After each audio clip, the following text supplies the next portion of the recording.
How has the housing market changed then since lockdown? What's been different for you to deal with? Do you know what? It's really strange what's happened. Like I didn't expect it to make the turn that it's kind of made. Because at the moment in time, I mean, we're definitely in a recession, regardless of what people say. I believe we are in a recession, and it does take, anything up to 6 months for, the government and stuff to really accumulate all the information and data that they need to actually say on media it's a recession. So I was thinking, right, well, it's going to come out, and I was thinking the property market was going to drop. And it's actually done the total opposite. If anything, the property market at the moment, as we're speaking, is stronger than it was before lockdown, which is quite strange. So at the moment, you're getting a lot of demand. So, I mean, a lot of my clients that I work with in terms of the sourcing aspect, they want properties. They're coming to me going, right, I want properties now. I'm like, right, cool. So I've got so much demand on the business, and I feel as though there's not enough stock on the market at the moment. Yeah. So what we're seeing is loads of demand, not enough stock. And what happens? The prices of the property start to go up. Estate agents get quite bullish because they know that there's demand there, so they can start rising prices a little bit. So that's what we're seeing at the moment. But me personally, this is my own viewpoint. I haven't got a crystal ball, so no one knows the answer to this question of what's going to happen with the property market. But me personally, I feel as though the government have massively propped up the economy at the moment, massively. They're boosting all this money into quantitative easing and stuff like that. And me personally, I feel as though once the furlough schemes finishes, like once the mortgage holiday stint finishes, I think that's when we're really going to see a significant change, potentially in the market. Whether it's going to drop or not, I do not know, but I think we're going to get a lot more stock on the market because, I mean, there's already been a significant increase in the amount of people that have separated and divorced. So, I mean, that in itself, there's going to be people bringing up properties on the market for that. There's people who have died through COVID as well. Yeah. Who are going to be the properties on the market. On top of that as well, people are going to be losing jobs. I mean, there's a massive increase in unemployment at the moment, which is absolutely tragic.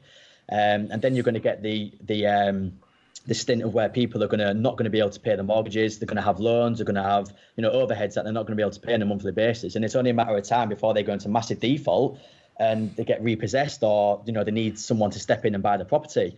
So again, that's where you're going to see a lot of stock coming on the market, and whether the demand is going to maintain, we just don't know. And then the likes of like mortgage companies, nationwide, I know they've cut back now on the amount of mortgages they're giving out. Not just that, they've actually increased the deposit now, so you're leaving like 15% plus on the deposit, which first time buyers, they're going to be out of the market again.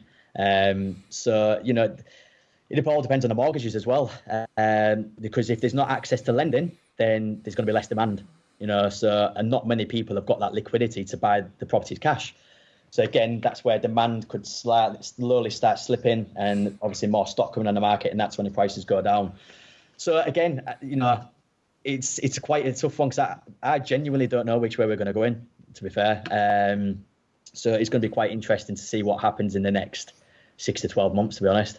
Yeah, definitely. Sounds like a lot of work for yourself coming through at the moment, definitely. I was going to just say, I wondered what was influencing the sort of market in terms of people wanting to buy property, but I think you kind of touched on it there. Obviously, you said a number of people might be separating or divorced, or is it people like younger people where they just actually think, right, I need to move out of home and want to buy a property? Is that what's certainly changing now? Like you said, obviously, a lot more first-time buyers are looking at properties and stuff like that, or? Yeah, do you know what it is? I think because lockdown, what are people doing? They're spending day in, day out in the house. So a lot of people are probably thinking, do I really want to be staying in this house during lockdown? So at the back end of it, they're probably thinking, right, I want a new house, or, especially now with the way that we're moving into the digital era, and working from home is going to be massive, I think, now after this. So people are even looking at houses with an extra bedroom so they can make a home office. There's so many different factors that come into it. So people want to, downscale maybe because they maybe think the house is too big, or upscaling because they need a bigger house for an extra room. So I suppose it's different things. And then, a lot of my clients are overseas. So the exchange rate at the moment for the pound, it's massively advantageous for them. So they want to put money into the market. And the kind of way I'm looking at it is the offers that I'm putting forward to people, I'm making sure that I factor in and have a bit of a contingency in my offer. So if I'm offering, I make sure that I offer at least 10 to 15% below what they're asking, just to make sure that if anything was to happen with the property market, that's actually included in the price. So you've got that flexibility either side. So again, yeah, it's just a bit of a stepping into the unknown at the moment. Yeah, definitely.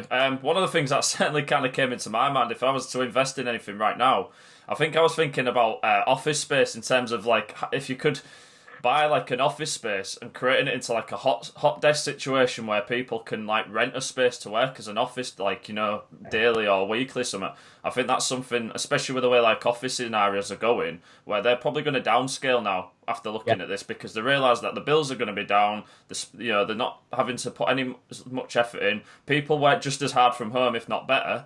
Yeah. And giving people maybe that opportunity where they're not working from home from a couple of days a week. I'm sure hot desk situation's going to be probably booming in maybe 12 months' time. And I think that's certainly something I think people should. I have to, 100%, yeah, because I think exactly how you said it, we're probably going to see a drop in the prices for commercial. Because as you've just said it there, there's going to be all the offices that are not going to be able to be making the money because no one's going to want to rent them out or, utilize them, because it probably is the hot desks, where people have a shared space, where there's a bit of a community involved as well. Because I was in a shared office as well last year. And to be honest with you, it was great because it was a great place where you could actually have like a professional area where you could have your client meetings and stuff like that. And it was good to just go to a place of work.